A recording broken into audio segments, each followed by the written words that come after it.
Last in Line Nation, here we are again with another series for the month of May, starting it off, episode 1 in the month of May. And it couldn't be more fitting because there's a lot of graduates going through transition right now, a lot of college, a lot of high school. May is the transition month. And we have a guy here that actually is living transition firsthand. He's going to go into that. But I want to introduce John Claborn. He lives here in the great state of Texas. And he's married, has 3 children. He's been in the insurance world for 11 years and transitioning out, like I said, to pursue some other ventures. But started a podcast called The Amos Project that recently turned into one called a Freedom Platform. And John has a website called johnclaborn.com where he talks about adventure. He talks about freedom.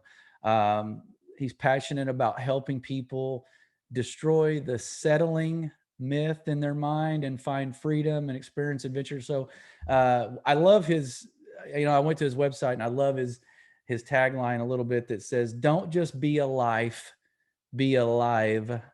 Never settle, find freedom, live adventurously." John Claborn, formerly, welcome to the show.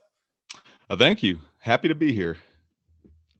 Man, I've listened to your podcast, and you inspire those of us who seem that have bought the lie that we're too busy to get out and experience adventure. And I know that busyness is real, but you've kind of allowed me to think a little bit more about this whole adventure, this whole concept of go live, don't just be alive. And so I don't know if you had that line before Mercy Me did in their new song or not, but I'll give you credit for it, and they stole it from you. Anything Yeah. about you, man, besides what I read that maybe helps the audience connect a little further with you on a personal level? Yeah, no, that pretty much sums up kind of what I'm all about now. I used to be the 9 to 5 mindset of I'm going to go in at 9, I'm going to leave the office at 5, and then it's going to be personal time from there. I read a book called The Art of Work about 4 or 5 years ago that talked about this idea of the portfolio life, of doing things throughout your day that you enjoy. And I just didn't enjoy the 9 to 5. And so I decided I'm going to seek freedom. I'm going to seek adventure. I didn't know those were the words I was looking for at the time. But over the past 4 or 5 years, I've really developed this mindset of life is all about freedom and adventure. And I don't mean adventure from the standpoint fly fishing, climbing mountains, mountain biking in these amazing locations. Adventure is where the Holy Spirit's leading you. And so that goes for your family, it goes for your faith, your friends, your fitness, and your finances, the 5 targets. And so wrapped up in this idea of adventure is this other idea of freedom. And so what we kind of live our life with we live our life with that mindset with our family. We want freedom, we want to seek adventure, and that's kind of what this whole podcast is going to be about, the freedom and the adventure through transition. And so I'm excited to talk about what we're going to be discussing today. So good, man. It's awesome. And I came up with this outline months ago, and I had already kind of had some stuff slated and slotted for the months prior. But man, how great is God anyway, even in the small things, May being graduate. I just had one graduate from college this month. So transition couldn't be more fitting. But Right. we're going to go into the grow in transition, GROW. We all know how the format goes, and we're all about servant leadership here. We talk about to be first, one needs to be last of all and servant of all.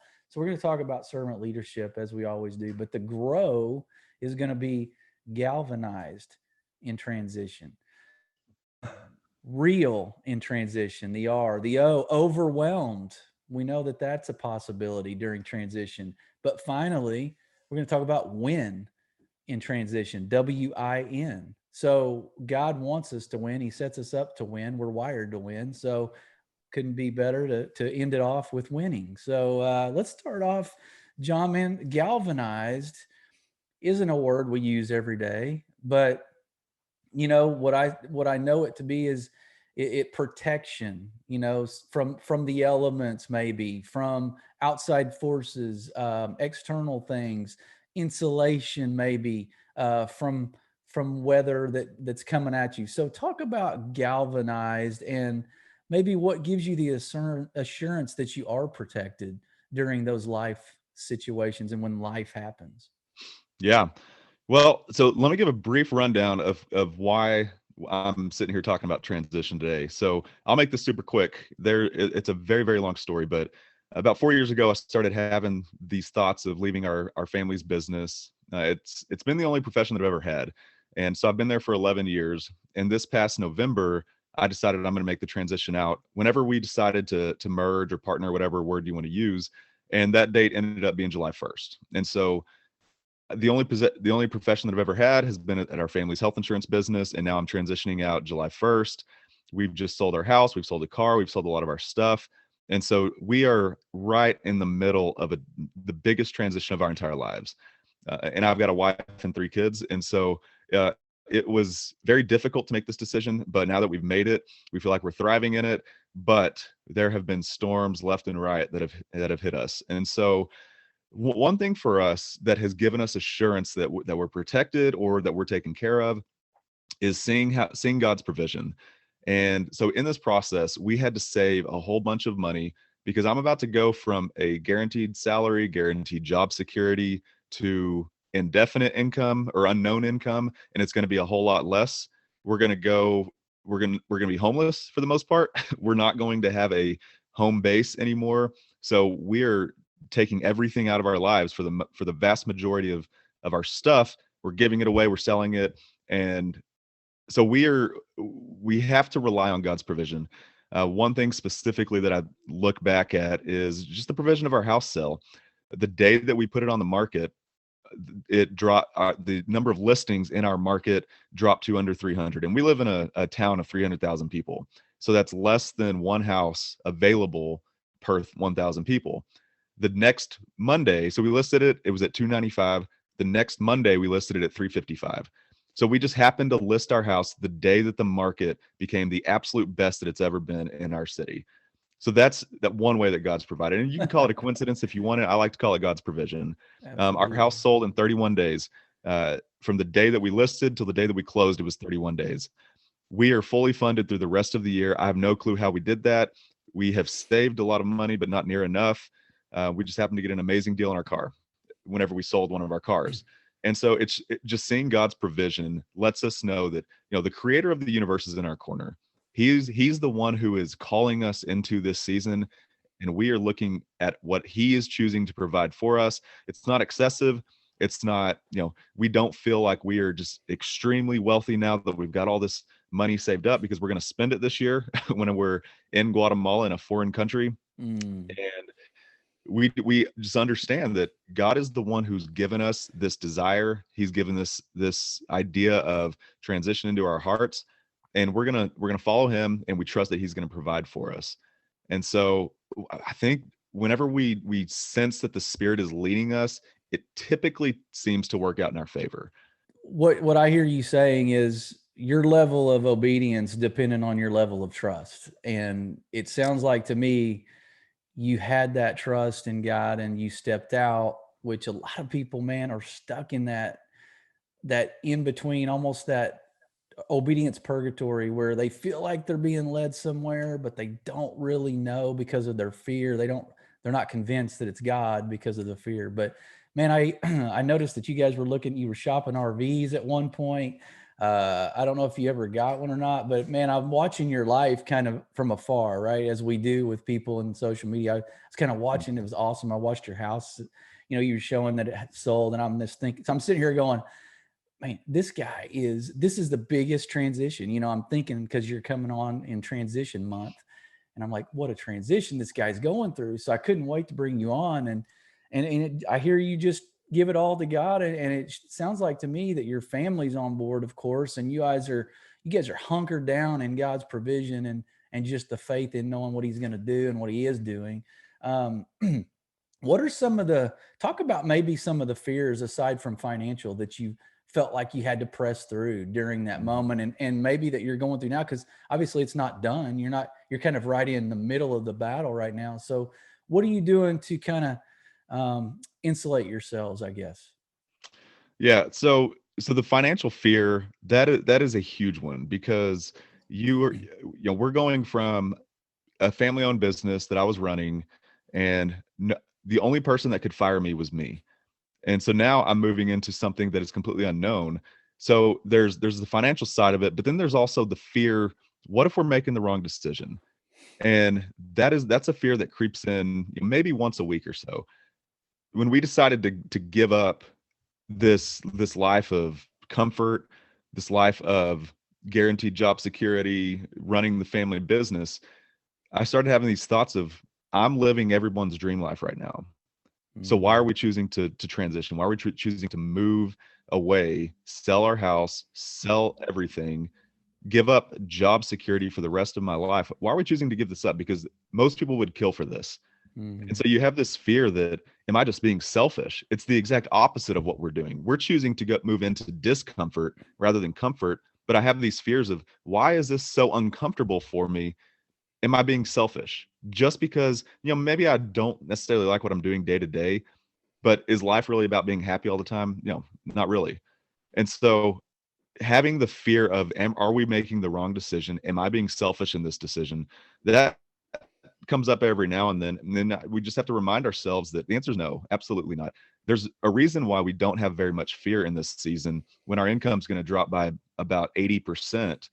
There's a reason why we don't have a fear. It's because we've got the Lord in our corner. So I totally hear what you're saying because fear is real as we talk about just this transition period. I mean, speaking of real, the R in our GROW, real in transition. So it, this may seem a little bit off the beaten path along the discussion, but to be real in transition, like I know when we're going through something that may be uncomfortable or life changing or just this whole shift, this paradigm shift mentally that we have to go through. So sometimes we can appear that everything's okay. Sometimes we can, have this masquerade going on in our lives whenever we want to feel like we have it all together. So talk about validity versus validation. So are we looking to be valid in what we're saying? Are we giving God glory? Are we maintaining our faith? Are we a reflection of that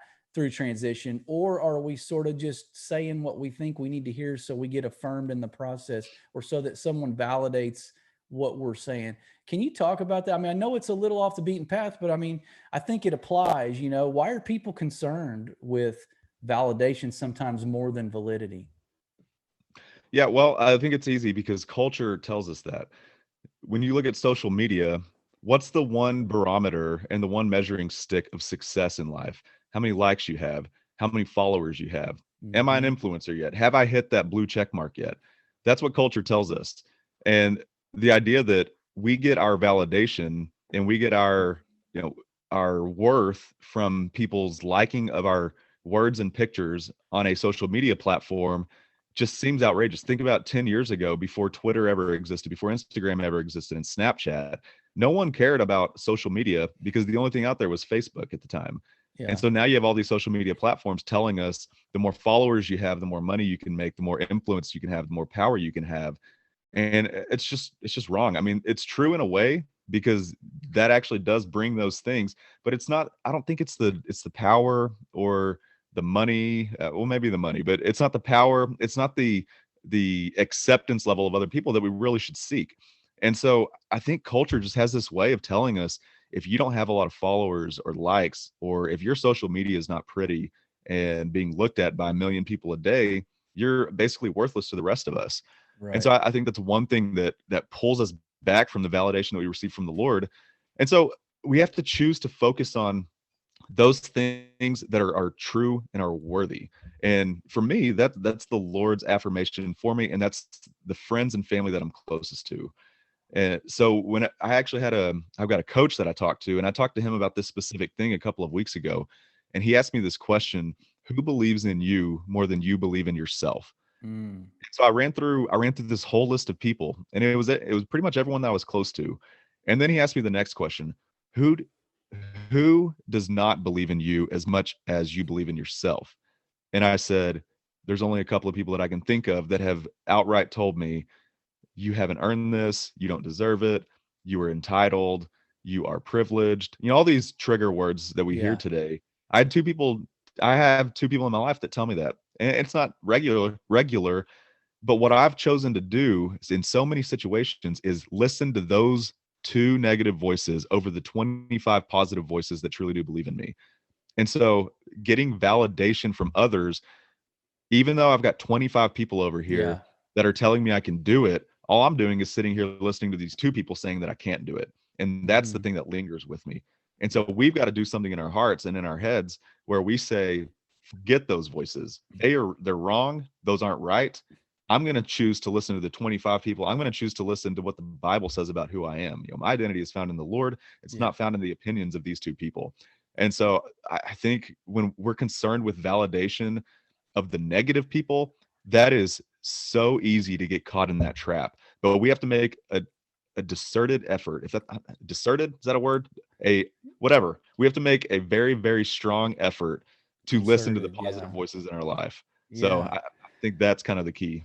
Man, man, when you're talking about that and just some of the ways that, you know, in our mind, what social and relational currency looks like is different than what God says our currency should look like when it comes to self evaluation and validation. So I think back as you're talking with social media and likes and followers and influencers and this and that's become our currency. And it's just like no different than when we were kids going to the first day of school and we wanted to go school shopping for clothes.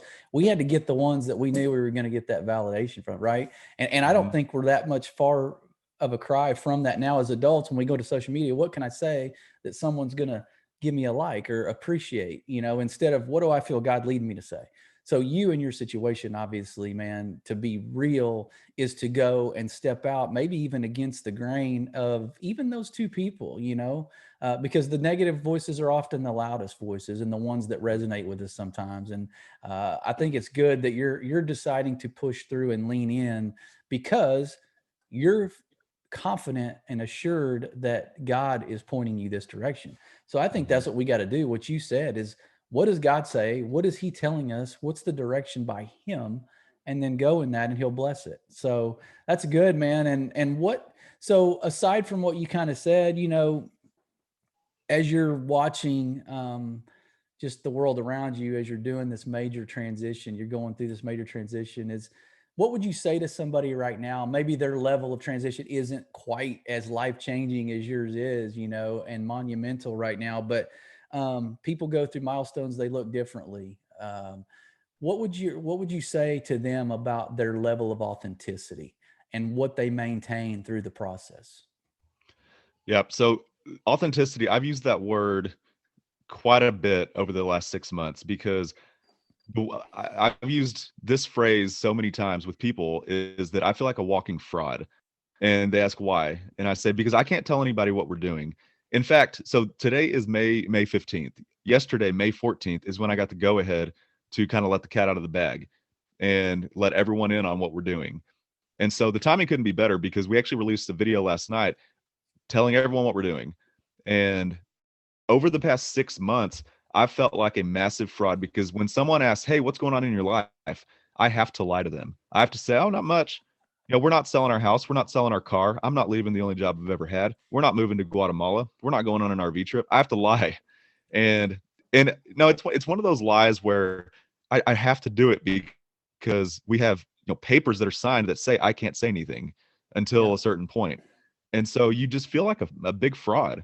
I feel very inauthentic when I'm having conversations with people, or I have it at least until this point, because they would ask, what's going on in life? And I have to say nothing, nothing at all.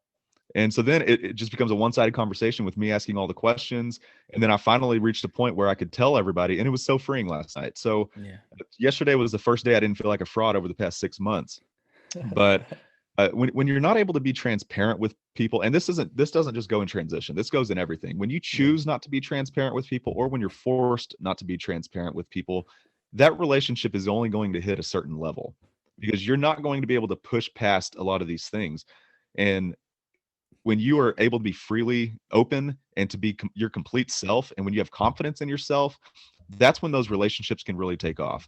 And it's marriage, it's with your kids. Your kids are the ones that you need to be the most authentic with. They Yeah. have to see your failures and your flaws. You have to apologize. And so it's not just transition where inauthenticity hurts. It's in all these other aspects of life as well. Yeah.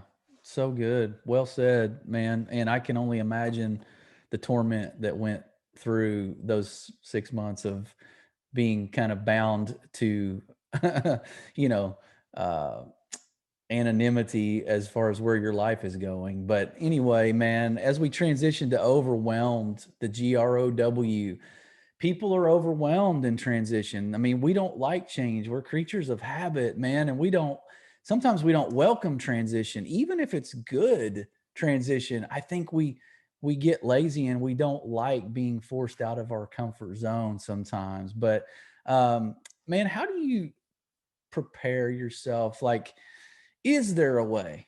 Can you prepare yourself ahead of time for that overwhelming feeling that people get, that weight when they're going through a transition?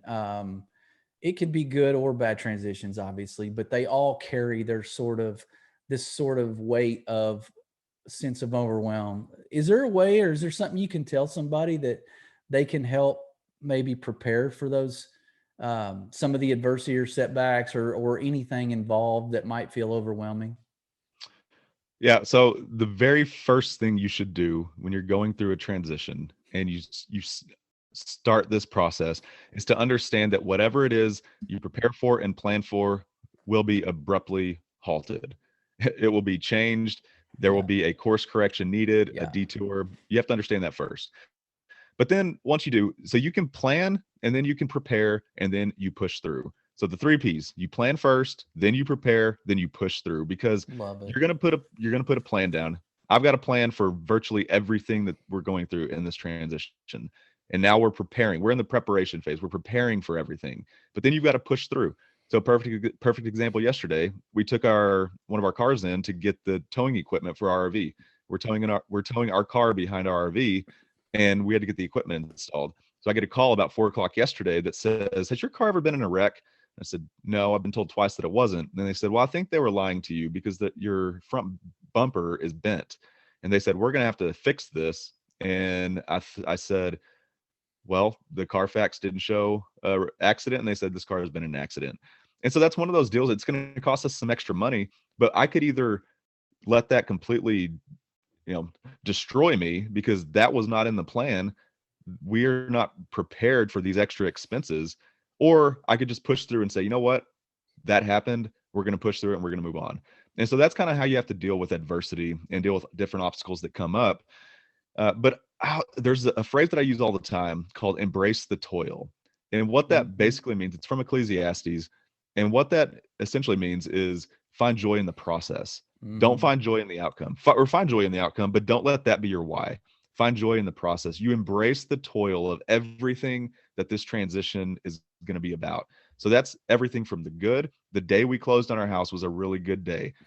The hours after we closed on our house were really, really tough.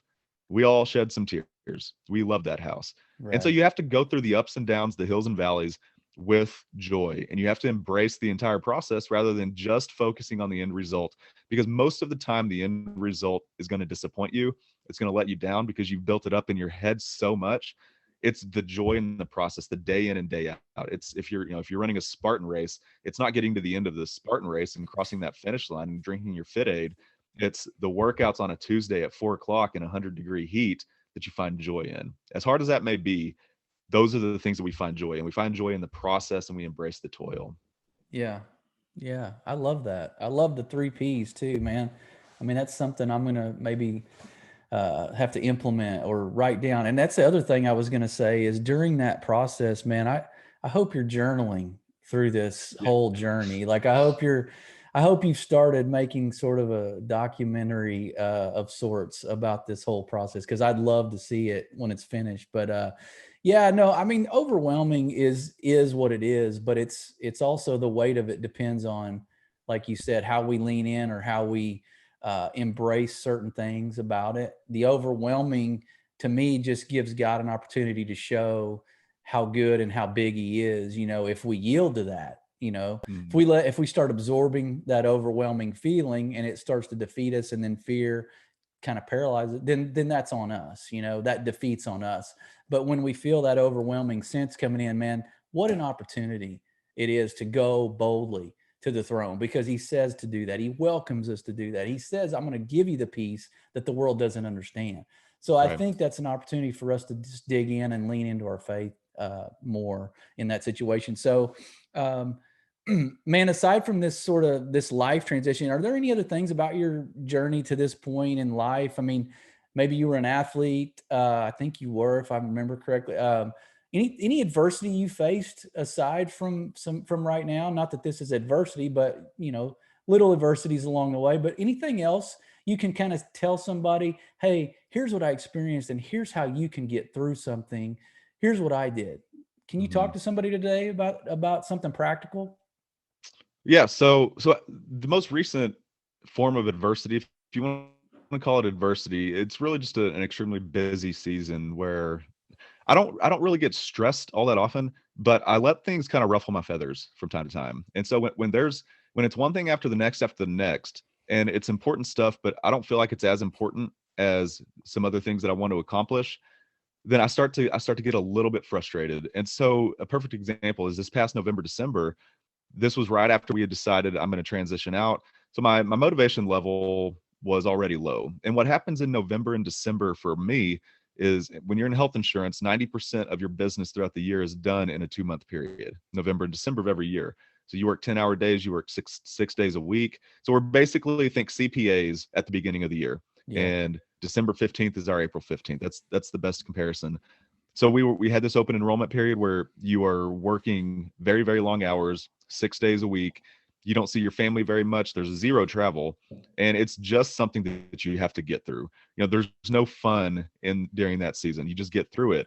At the same time, we decided to start 2 businesses in November. And so we tried to build those up at the same time. We were planning our transition. We were planning buying plane tickets. We were trying to find an RV that we could go on an RV trip with. And not to mention, we had an 8-month-old to go along with our 4 and 2-year-old at the time. So Mhm. these 2 months of November and December really they pushed every single button that I possibly had to push. And during that season, our marriage, I wouldn't say that we struggled in marriage. We just weren't connecting. We didn't see each other very often. I wasn't really connecting with my kids. I didn't see my friends at all. And so those are things that are very, very much needed in order for us to thrive in life. And I wasn't getting them. And so it just led to these terrible habits of staying up late, sleeping in as late as I could, 7:30 when I really needed to be at the office at 7, and just getting into these not working out, getting into these really bad habits that just created a snowball effect. Yeah. So if I could go back and do it differently, I would choose to pull back from the day to day and remember tomorrow. So there's a guy that I follow all the time named Jesse Itzler, and he has this phrase, remember tomorrow. And what he means by that is look at what's going on today, look at your frustrations that you have today, and remember tomorrow because they won't be there tomorrow. In some cases they are, but remember, look towards tomorrow because the Bible says that joy comes in the morning. Mm-hmm. And that's how it is in almost every situation. When you're frustrated with your spouse and you go to bed and you work it out, but you're still kind of frustrated with her, when you wake up in the morning, most of the time that frustration's gone. And so we have to remember tomorrow. We have to pull back from and look at our lives from 30,000 feet and remember 6 months from now, a year from now, I'm not even going to think about this day. It was a pretty crappy day. It was rough, but Mm-hmm. tomorrow it's going to be a brand new day, and usually it's a much better day than the day before. So that's my advice is pull Yeah. back from the day to day, take a step back, look at your life from 30,000 feet and remember tomorrow. And then Yeah. secondly, remember your why, because when you're Mm-hmm. going through this transition phase, the what and the how are going to frustrate you. What you're doing day to day, how you're doing it, but why you're doing it is what's going to sustain you. And so if you have a valid why, like our why is because we are following what the Lord's steps are for us. That is sustaining. If our why is just I just don't like my job, that's not sustaining. I'll just go find a job that I like and it'll solve all my problems in the whole world, right? Yeah. So you have to remember your why and remember why you are going through that process because like I said, embracing the toil is going to have things that aren't very fun. And you just have to push through those, remember your why, and also remember tomorrow. Yeah. Yeah. Yeah. And man, as you say that I love that. But man, the why should really be the rudder for the how and the what rather Mhm. than vice versa, right? Because sometimes the how and the what can can kind of direct the why, which that's sort of the tail wagging the dog. And like you said, if that's the main thing and you keep the main thing is the why. I think the other things, knowing that you're expecting these other what's and hows to change and adjust and really create maybe some challenges, but the why, if it stays steady, I think we're good ultimately, right? And a friend of mine used to Mhm. say, man, always have something to look forward to. Man, always create something to look forward to, whether it's tomorrow that, man, I got an hour in the middle of the day that I don't have something scheduled, something like that. Or even, oh, 6 months, man, I know we're going on vacation. So give yourself something to look forward to in life, because I think that may help drive you along the way during your here and now and those moments of maybe frustration. So I don't know if that was worth for somebody, but that was a little off script. But when you're talking, I'm thinking, man, just find something to look forward to. Mhm. And for 6 months, you've had a lot to look forward to, right? Right. So, man, transitioning as we end this and we kind of build that fourth wall of this structure we like to call grow and transition, starting out May the right way here. We talk about the W being the win. We talk. I guess we could have changed the W to Y. We've created this find your why, but man, what's the win in transition? Like to you, you mentioned knowing that you're walking in God's will, and you're certain that you're certain that you're certain that you're in God's will. That to me is enough. Not everybody can get there right away. Not everybody has been there where they felt like they're in the middle of God's will.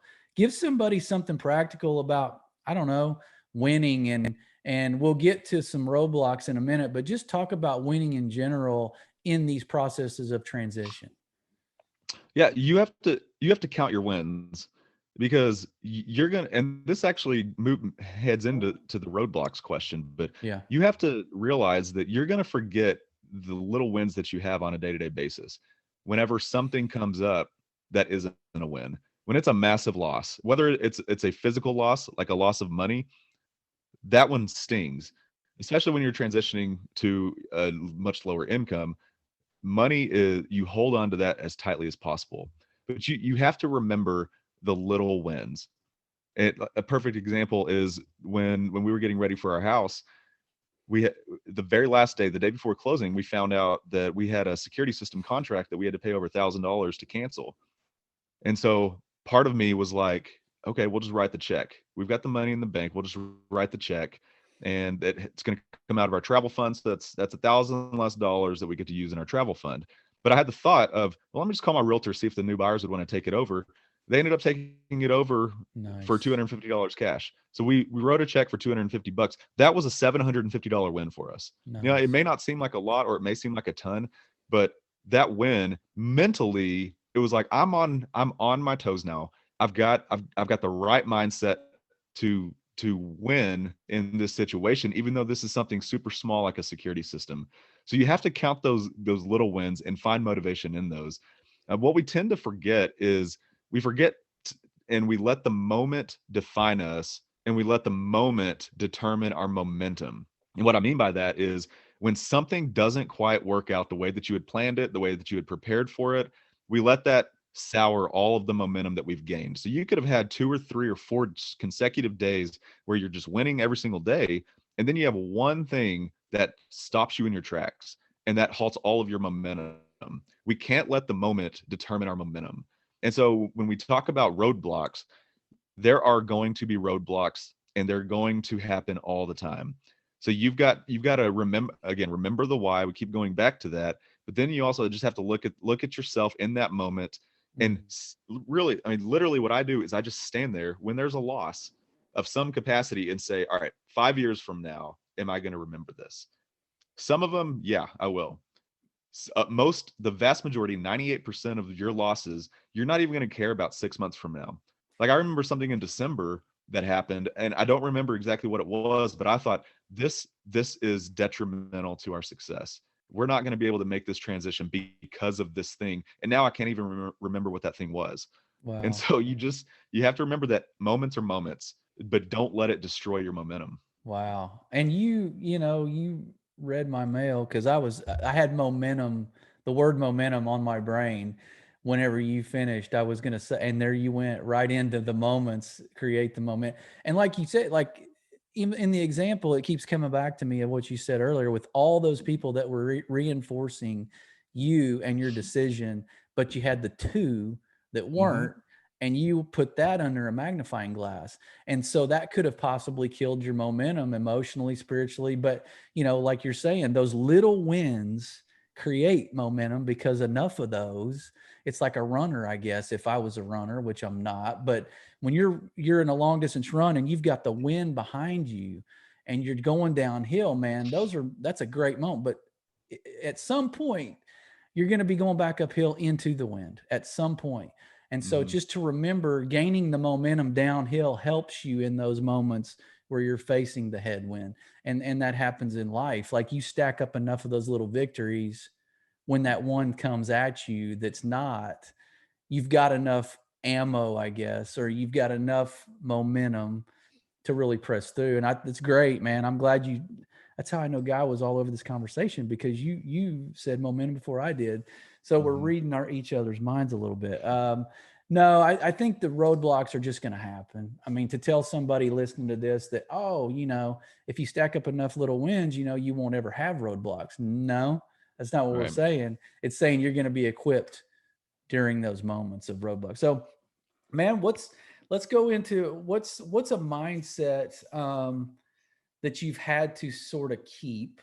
And I know we've probably talked about this, variations of this answer, but maybe give the audience one sort of parting shot of what's been a mindset that you've had to sustain, and then how have you sustained it? How have you been able to, and you've had a good support system. I was going to go back and give a shout out to your wife during those months of November, December, where you're talking about 10-hour days, 6 days a week, like little kids. I mean, wow, hats off, salute to her. But what's been a good way to sustain a good mindset during this time? Yeah. So there's a guy that I interviewed back in August. He wrote a book called Becoming a King. His name is Morgan Snyder. And he has this saying that he says all the time: live in the day and measure in the decade. And so what he means by that is, when you measure in the day, you look back at your day and you measure your success by that day. And you're going to have ups, you're going to have downs, but you can't really see progress over a 24-hour period. You can't really even see progress over a month in most situations, at least the ones that matter. And so he says, live in the day, measure in the decade, be present in the moment, take every day, be present there. And then, he says a decade is the proper measuring stick for your life. So you look back, I'm 34 now. I look back at 24. Am I satisfied with the progress made over that decade? The answer is yes. But if I look back at 24 hours ago, am I satisfied with the progress there? No. Why is that? I don't have any clue, but I'm not satisfied with that progress. It's just a weird dynamic how that Yeah. works. But when you're present in the moment, it allows you to take things for what they are. This is a small loss right now. This is a big win. We're going to celebrate this. And one, I have a problem with celebrating. I actually talked with my coach about it earlier this week. He just said, I'd never told him this, but he said, you have a problem with getting excited about things, don't you? And I said, yes, because I always look out for the things that could potentially go wrong and derail it. And he said, you need to work on that. You need to work on that internally, because that's a hard issue. And so I have a big problem with being present in the moment. But one thing that I've been able to do during this season of transition is be present in the moment, because I can't look forward until we get all of these things crossed off of our to-do list. Like, we had to sell the house. We didn't want a mortgage payment whenever we were traveling the country. We didn't want any obstacles or distractions, so we had to sell some stuff. I had to get past a lot of checkpoints in our business before I could move on. So I can't really look forward to the future. I have to be present in the moment.